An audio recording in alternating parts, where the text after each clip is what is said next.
قرآن ہے میرا رہنما قرآن، شفا ہے نور ہے قرآن، جلا دل کی میرا قرآن، رضا رب کی میرا قرآن، قرآن قرآن۔ الحمدللہ رب العالمین والصلاة والسلام علی سید الانبیاء والمرسلین، اما بعد فاعوذ باللہ من الشیطان الرجیم، بسم اللہ الرحمن الرحیم۔ الصلاة والسلام علیک یا رسول اللہ وعلی آلک واصحابک یا حبیب اللہ، الصلاة والسلام علیک یا نبی اللہ وعلی آلک واصحابک یا نور اللہ۔ میٹھے میٹھے اسلامی بھائیوں اور مدنی چینل کے ناظرین، آپ کے لیے آج سے ایک نیا سلسلہ ہم شروع کرنے جا رہے ہیں، جس سلسلے کا نام ہے ایک قصہ ہے قرآن سے۔ قرآن ہے میرا رہنما قرآن، شفا ہے نور ہے قرآن، جلا دل کی میرا قرآن، رضا رب کی میرا قرآن، قرآن قرآن۔ بڑے ہی انوکھے قصے لے کر ہم آپ کے لیے حاضر ہوں گے۔ قرآنی واقعات ہیں، توجہ کے ساتھ سنیں گے تو انشاءاللہ بہت کچھ سیکھنے کو ملے۔ آج ایک بڑے عجیب و غریب تابوت کی بات کرنی ہے۔ جی ہاں، ایک ایسا باکس، ایک ایسا تابوت جس کا ذکر قرآن میں موجود ہے اور اسے تابوت سکینہ کہتے ہیں۔ اس تابوت میں کیا ایسا تھا؟ آئیے سنیے۔ آپ سے گزارش ہے کہ جب بھی یہ ویڈیو کلپ آپ دیکھ پائیں تو اپنے دوست احباب کو، بلکہ ہو سکے تو اپنے گھر والوں کو جمع کر کے قرآن کے اس واقعے کو سنیے گا، تاکہ قرآن کے نور سے ہم سب کے دلوں کو جلا ملے۔ تابوت سکینہ یہ شمشاد کی لکڑی کا ایک صندوق تھا جو حضرت آدم علیہ السلام پر نازل ہوا تھا۔ یہ آپ کی آخر زندگی تک آپ کے پاس ہی رہا، پھر بطور میراث یکے بعد دیگرے آپ کی اولاد کو ملتا رہا، یہاں تک کہ یہ حضرت یعقوب علیہ السلام کو ملا، اور آپ کے بعد آپ کی اولاد بنی اسرائیل کے قبضے میں رہا، اور حضرت موسیٰ علیہ السلام کو مل گیا تو آپ اس میں تورات شریف اور اپنا خاص سامان رکھنے لگے۔ یہ بڑا ہی مقدس اور بابرکت صندوق تھا۔ بنی اسرائیل جب کفار کے لشکروں کی کثرت اور شوکت دیکھ کر سہم جاتے تھے، ڈر جاتے تھے اور ان کے سینوں میں دل دھڑکنے لگتے، تو وہ اس صندوق کو، اس باکس کو اپنے آگے رکھ لیتے، تو اس صندوق سے ایسی رحمتوں اور برکتوں کا ظہور ہوتا تھا کہ دلوں میں سکون و اطمینان کا سامان پیدا ہو جاتا تھا۔ لرزتے ہوئے دل پتھر کی چٹانوں سے زیادہ مضبوط ہو جاتے تھے، اور جس قدر صندوق آگے بڑھتا تھا، آسمان سے نصر من اللہ و فتح قریب کی بشارت عظمی نازل ہوا کرتی اور فتح مبین حاصل ہو جایا کرتی تھی۔ جی ہاں، بنی اسرائیل میں جب کوئی اختلاف پیدا ہوتا تھا تو لوگ اسی صندوق سے فیصلہ کراتے تھے۔ صندوق سے فیصلے کی آواز اور فتح کی بشارت سنی جاتی تھی۔ بنی اسرائیل اس صندوق کو اپنے آگے رکھ کر اور اس کو وسیلہ بنا کر دعائیں مانگتے تھے، تو ان کی دعائیں قبول ہوتی تھیں اور بلاؤں کی مصیبتیں اور وباؤں کی آفتیں ٹل جایا کرتی تھیں۔ الغرض یہ صندوق بنی اسرائیل کے لیے تابوت سکینہ یعنی برکت و رحمت کا خزینہ اور نصرت خداوندی کے نزول کا نہایت مقدس اور بہترین ذریعہ تھا۔ مگر جب بنی اسرائیل طرح طرح کے گناہوں میں ملوث ہو گئے اور ان لوگوں میں عصیاں کی یعنی گناہوں کی سرکشی کا دورہ ہو گیا، تو ان کی بدعمالیوں کی نحوست کی وجہ سے اللہ عز و جل کی طرف سے یہ غضب نازل ہوا کہ قوم عمالقہ کے کفار نے ایک لشکر جرار کے ساتھ ان لوگوں پر حملہ کر دیا۔ ان غیر مسلموں نے بنی اسرائیل کا قتل عام کر کے ان کی بستیوں کو تاخت و تاراج کر ڈالا، عمارتوں کو توڑ پھوڑ کر تہس نہس کر ڈالا، اور اس متبرک صندوق کو بھی اٹھا کر لے گئے۔ اس مقدس تبرک کو نجاستوں کے کوڑے خانے میں پھینک دیا۔ لیکن اس بے ادبی کا قوم عمالقہ پر یہ وبال پڑا کہ یہ لوگ طرح طرح کی بلاؤں اور بیماریوں کے ہجوم میں جھنجھوڑ دیے گئے۔ چنانچہ قوم عمالقہ کے 5 شہر بالکل برباد اور ویران ہو گئے، یہاں تک کہ ان بے ایمانوں کو یہ یقین ہو گیا کہ یہ صندوق رحمت کی بے ادبی کا عذاب ہم پر پڑ گیا ہے، تو ان کافروں کی آنکھیں کھل گئیں، چنانچہ ان لوگوں نے اس مقدس صندوق کو ایک بیل گاڑی پر لاد کر بنی اسرائیل کی بستیوں کی طرف روانہ کر دیا۔ پھر اللہ تعالیٰ نے 4 فرشتوں کو مقرر فرما دیا جو اس مبارک صندوق کو بنی اسرائیل کے نبی حضرت شمویل علیہ السلام کی خدمت میں لائے۔ اس طرح پھر بنی اسرائیل کی کھوئی ہوئی نعمت دوبارہ ان کو مل گئی، اور یہ صندوق ٹھیک اس وقت حضرت شمویل کے پاس پہنچا جبکہ حضرت شمویل علیہ السلام نے طالوت کو بادشاہ بنایا تھا، اور بنی اسرائیل طالوت کی بادشاہی تسلیم کرنے پر تیار نہیں تھے، اور یہی شرط ٹھہری تھی کہ مقدس صندوق آ جائے تو ہم طالوت کی بادشاہی تسلیم کر لیں گے۔ چنانچہ صندوق آ گیا اور بنی اسرائیل طالوت کی بادشاہی پر رضامند ہو گئے۔ اب آپ غور کر رہے ہوں گے کہ اس تابوت سکینہ میں تھا کیا؟ اتنا مبارک، اتنی فضیلتیں بیان ہو رہی ہیں اور قرآنی واقعہ ہے۔ اب آئیے سنیے تابوت سکینہ میں کیا تھا۔ اس مقدس صندوق میں حضرت موسیٰ علیہ السلام کا عصا اور ان کی مقدس جوتیاں، اور حضرت ہارون علیہ السلام کا عمامہ، حضرت سلیمان علیہ السلام کی انگوٹھی، تورات کی تختیوں کے چند ٹکڑے، کچھ منو سلوا، اس کے علاوہ حضرت انبیاء کرام علیہ السلام کی صورتوں کے حلیے وغیرہ، یہ سب سامان اس میں تھے۔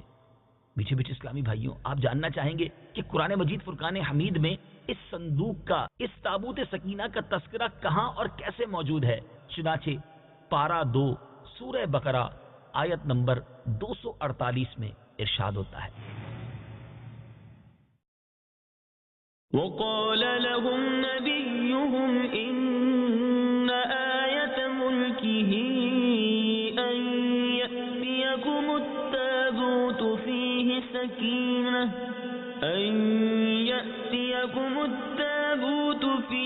سكينة من ربكم وبقية مما ترك آل موسى وآل هارون تحمله الملائكة إن في ذلك لآية لكم إن كنتم مؤمنين۔ ترجمہ، اور ان سے ان کے نبی نے فرمایا اس کی بادشاہی کی نشانی یہ ہے کہ تمہارے پاس وہ تابوت آ جائے گا جس میں تمہارے رب کی طرف سے دلوں کا چین ہے، اور معزز موسیٰ اور معزز ہارون کی چھوڑی ہوئی چیزوں کا بقیہ ہے۔ فرشتے اسے اٹھائے ہوئے ہوں گے، بے شک اس میں تمہارے لیے بڑی نشانی ہے اگر تم ایمان والے ہو۔ میٹھے میٹھے اسلامی بھائیوں، آپ نے قرآن پاک کی تلاوت بھی سنی اور یہ مبارک واقعہ بھی سنا۔ اب آئیے اس مبارک واقعے سے ہمیں کیا درس ملتا ہے؟ اس واقعے سے ہمیں چند پیارے پیارے مدنی پھول ملتے ہیں۔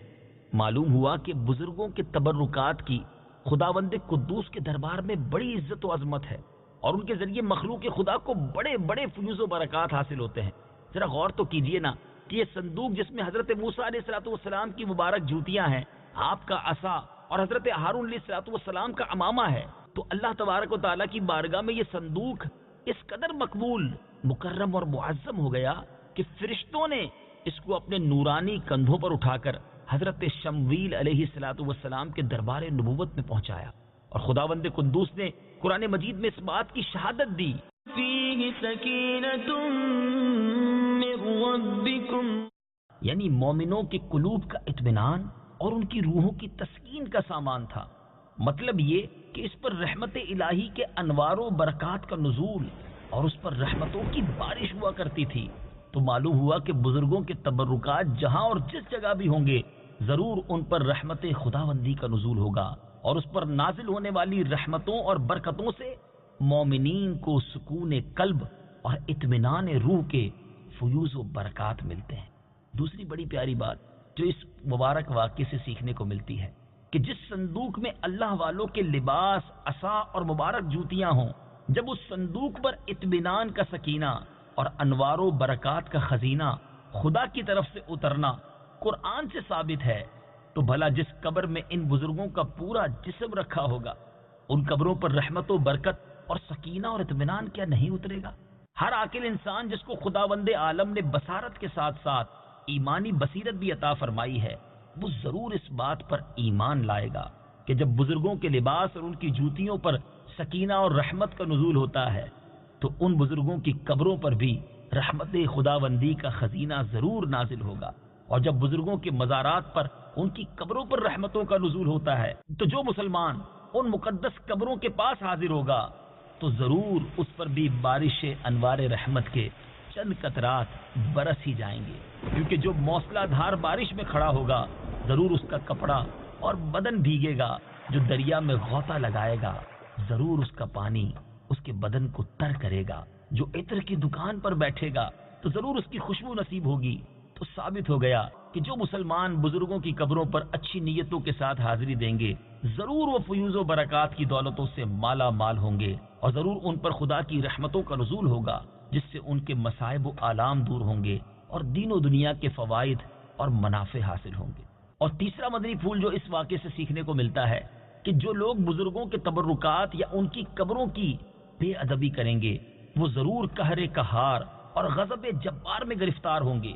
کیونکہ قوم عمالقہ نے اس صندوق کی بے ادبی کی تھی ان پر ایسا قہر الہی ٹوٹا کہ وہ بلاؤں کے ہجوم سے بلبلا اٹھے اور کافر ہوتے ہوئے انہوں نے اس بات کو مان لیا کہ ہم پر بلاؤں اور وباؤں کا حملہ اسی صندوق کی بے ادبی کی وجہ سے ہوا ہے. چنانچہ اسی لیے انہوں نے اس صندوق کو بیل گاڑی پر لاد کر بنی اسرائیل کی بستی کی طرف واپس بھیج دیا تاکہ وہ غضب الہی کی بلاؤں کے پنجائے قہر سے نجات حاصل کر سکے.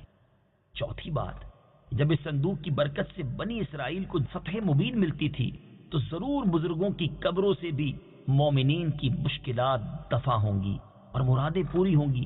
کیونکہ ظاہر ہے کہ بزرگوں کے لباس سے کہیں زیادہ اثر رحمت بزرگوں کے بدن میں ہوگا.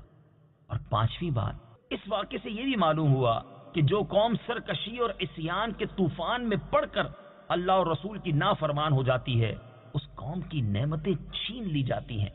چنانچہ آپ نے سنا کہ جب بنی اسرائیل سرکش ہو کر خدا کے نافرمان ہو گئے اور قسم قسم کی بدکاریوں میں پڑ کر گناہوں کا بھوت ان کے سروں پر عفریت بن کر سوار ہو گیا تو ان کے جرموں کی نحوستوں نے انہیں یہ برا دن دکھایا کہ صندوق سکینہ ان کے پاس سے قوم عمالقہ کے بے ایمان لوگ اٹھا کر لے گئے اور بنی اسرائیل کئی برسوں تک اس نعمت عظما سے محروم ہو گئے. میٹھے میٹھے اسلامی بھائیوں اور مدنی چینل کے ناظرین، قصہ سنا ہے قرآن کا. انشاءاللہ عز و جل اگلی باری میں ایک اور واقعہ، ایک اور قصہ قرآن کا لے کر حاضر ہوں گے انشاءاللہ. اس کے تحت بھی ہم مدنی پھول سیکھیں گے. صلو علی الحبیب صلی اللہ تعالی علی محمد صلی اللہ علیہ وسلم. قرآن ہے میرا رہنما، قرآن شفا ہے، نور ہے قرآن، جلا دل کی میرا قرآن، رضا رب کی